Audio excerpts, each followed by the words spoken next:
Metal Gear Rising: Revengeance, the most unique game in the entire series, has now become my first Metal Gear game. I know it's not the best place to start in the series, but hey, it looked cool. There's a cool cyborg ninja guy with a sword fighting the most American looking guy you've ever seen. It looked silly and cool, so I had to try it out. I also know it's mostly disconnected from the rest of the series, so I'm not missing that much story that I know of at least. I also played this game on PC, which this version of the game includes all of the DLCs, which I did play and will also be covering in this video. Spoilers for the end of the video, but I ended up loving this game. It's pretty short, all things considered. I ended up beating the game and its DLC in about 11 hours. This includes all the cutscenes and times where I died over and over because I decided to play on the hardest difficulty.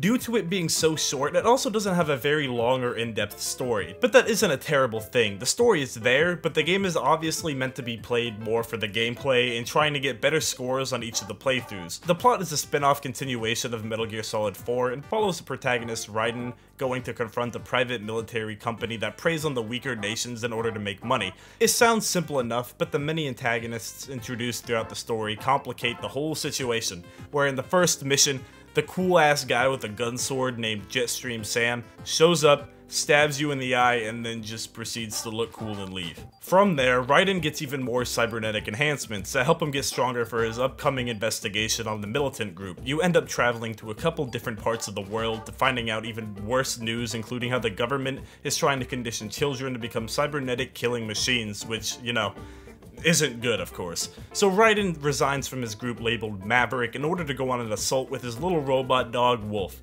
Raiden ends up embracing his older soldier persona, Jack the Ripper, to unleash his full potential and kill pretty much everyone. His victims include Monsoon, who I gotta say, had a cool-ass boss fight. Jetstream Sam, sadly, who probably had the worst fight, but hey, it looked cool and he was a cool dude, and I guess it evens out.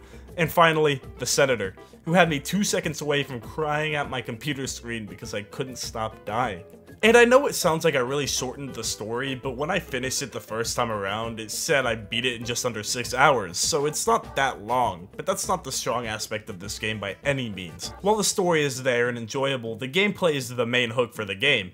It's the black sheep of the Metal Gear series, because the rest of the series has an emphasis on guns and stealth, while this game has an emphasis on sword combat. The stealth is still there, but it kinda sucks. When looking up information on this game, I actually found out one of the main reasons this game was shelved was due to Kojima not knowing how to properly do the sword mechanics, but when it was shifted over to Platinum Games, they just said fuck it, and did their own thing with it, and hey, you know, it works. I feel that the sword play in this game is unique, at least compared to other games I've played, and that is one of the things that's easy to learn, but hard to master. Even at the end of the game, I couldn't really time my parries right and dodge 100% of the time, but that's honestly a skill issue. The sword play, I'd say, is split into two things. The main core gameplay where you have light and heavy attacks, but also the blade mode, where if you hold the left trigger on the controller, blade mode activates and lets you go full Fruit Ninja mode and just slice everything you see. You have a blade mode meter, however, where you can only use it when that meter is somewhat filled. Most of the time when it's full all the way, you could just use it to slice someone in half, rip out their cybernetics out, and heal.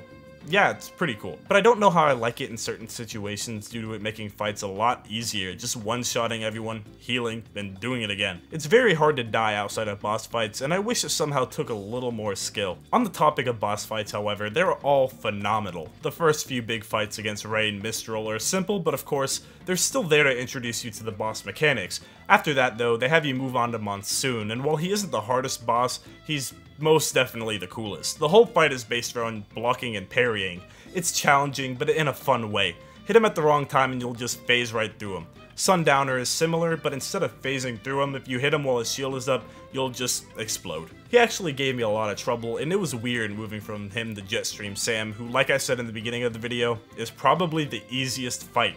You kind of just keep hitting him over and over. There's not a lot of skill. But hey, you fight him on the side of the highway, and you have this cool-ass looking motorcycle, and it just looks cool, I guess. The final boss is definitely the best, however, having you fight Senator Stephen Armstrong, one of the most American-looking dudes they could have put into the game. There's multiple parts of this fight, first having you break his Metal Gear mech, next having more of a quick time event, and thirdly, having just a real boss fight, where it is honestly hard as shit. But eventually, I beat him, and just like with Monsoon, it was challenging, but in a fun way. But you did hear me correctly, the game is full of quick time events. They're everywhere, and they just work so well. They make the boss fights all feel more cinematic compared to just having a regular cutscene play during the fight. I know depending on the game, some people love them, some people hate them, but I'm a fan, and I wish more games nowadays had them in one way or another. Now, as you know by the title of the video, this is my first Metal Gear game, and I know this is connected to Metal Gear Solid 4 a little bit, but I don't really know for sure, and if so, how it's connected. All I know is that Raiden's story is continued from it. I don't know how much backstory I'm missing and how many returning characters there are, but as I played through this game, all of the characters are introduced well enough. I don't feel like I need to play any of the other games to really understand what's going on here, and I like that. It's a spin-off after all. I just saw the game, thought, hey, this looks cool, and I played it. And luckily, didn't have to do any research to know what was happening. That's not all the game has to offer though. There's plenty of customization with different skins, weapons, upgrades, and even extra missions and DLC. The two main DLC follow the stories of Jetstream Sam before the events of the main game, and Raiden's companion Wolf, showing how he gained his freedom also before the events of the main game. Wolf's DLC is the shortest and is comprised of a few training missions before he decides to ultimately leave the military group and defeat that guy in an underwhelmingly easy boss fight. The DLC is short and easy and relies less on the combat and more on giving story for the character. It was cool, but nothing too crazy. On the other hand, the Jetstream Sam DLC was hands down one of the best parts of the game. It changes up the gameplay a bit, considering he doesn't have the same enhancements as Raiden, so you can now double jump and dodge easier. It's not that big of a change, but it's just enough to change how you go about fights. The story is simple, just like the main game, but it's good enough to work as a side story. It follows Jetstream Sam going up against World Marshal Incorporated, ending up going against Senator Armstrong, but this time around, the boss just feels 10 times harder, at least for me. The small gameplay changes makes me rethink how I fight the boss, and for some reason, he has even more attacks than he did in the main game, even though it takes place beforehand. You know, why not? You know? His new grab attack is completely utter horseshit. Now, the other thing I love when playing the game was the music. No matter what part of the game you're in, especially boss fights, the music playing is the most intense, beautiful music ever created, and it fits perfectly for the game. The cutscenes also helped add to it, making the game feel very cinematic. Combined at points makes it feel like you're playing through a movie, and I know the Metal Gear games in general are like that, but since I've only played this one, the action, dialogue, and tone of Metal Gear Rising makes me want to try the rest of the games in the series. This game has a lot of pros to it that made me love it, but there are definitely some cons that didn't ruin the game for me, but just kinda made it feel like the content was lacking a bit. The main thing I had a problem with was the stealth.